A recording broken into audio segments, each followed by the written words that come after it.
All right, Sky, you ready for some more math? Sky, we gotta do more math, baby. Sky. Oh, just gotta clean her ears. All right, guys, let's take a look at page 2 of your test review. All right, on this one, we divided by 4. That's how we got the 5, and that's how you graphed it. Here we multiplied by 8 to get x by itself, and that's how we graphed it. So far, we haven't had to change signs.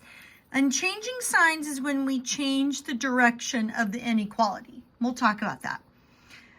This is decimals. It's the same thing. And if you're allowed to use a calculator, there's no reason why I need to go over this. You would subtract 19. So in your calculator, type that number in. I'm going to subtract 19. So subtract 19 from this number. You're going to get this number. And x is greater. So you find where this is. That's going to fall right in the middle of those two numbers. Circle it. And x is greater. So it's going to go to the greater direction. All right, same thing here. Type that in, subtract 14.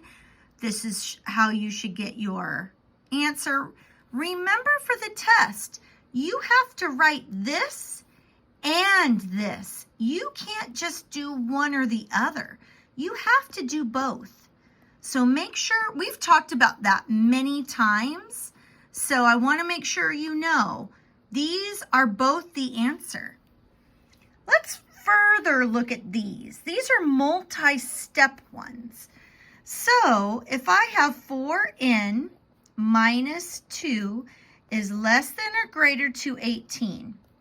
Students, I'm going to need you to show some work, okay? I can't give you partial credit if I don't see work to look at.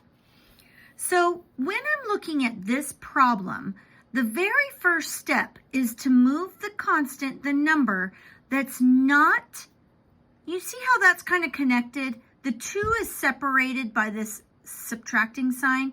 Let's move the 2 first. It's the easiest. So I'm going to add 2 to both sides.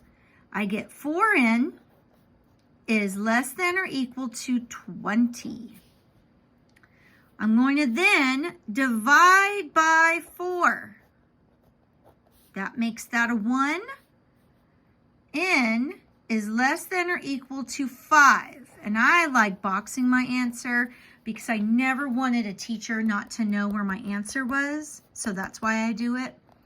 It's less than or equal, so it's going to be a solid box. And 5 is the bigger number. So everything on this side is going to be shaded. All right. Number 14 is tricky. You're going to say, Miss V, the 10 is not connected to the n. So is that what we do first? In this case, no. We don't like there being a fraction. We don't like this 27 underneath all of this craziness, right? So let's multiply this whole thing by 27. And if I come over here and multiply this by 27, then it's even. That turns to 1, 1, and I end up with n plus 10 is less than 27. Now I can subtract 10. And that's going to give you n is less than 17. And that's how you graph it. Now, I'm going to skip this one because it's a lot like this one. I want to focus on this one because you're going to say, oh, it's a fraction. Miss V is going to say, get rid of that fraction. I want to show you the difference between this problem and this problem. In this problem, I'm dividing this whole thing by 27.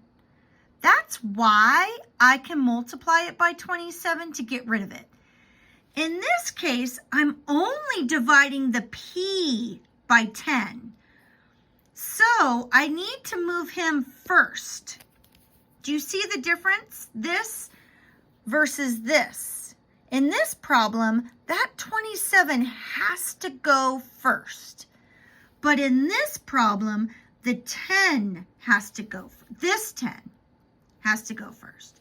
So P divided by 10 plus 10 is greater than 9. I'm going to subtract 10. P is over 10. This is -1. It is important that you remember your integer rules when we do these things. All right. Now I can multiply by 10. That is why I get this answer. P is greater, so it's shaded this way.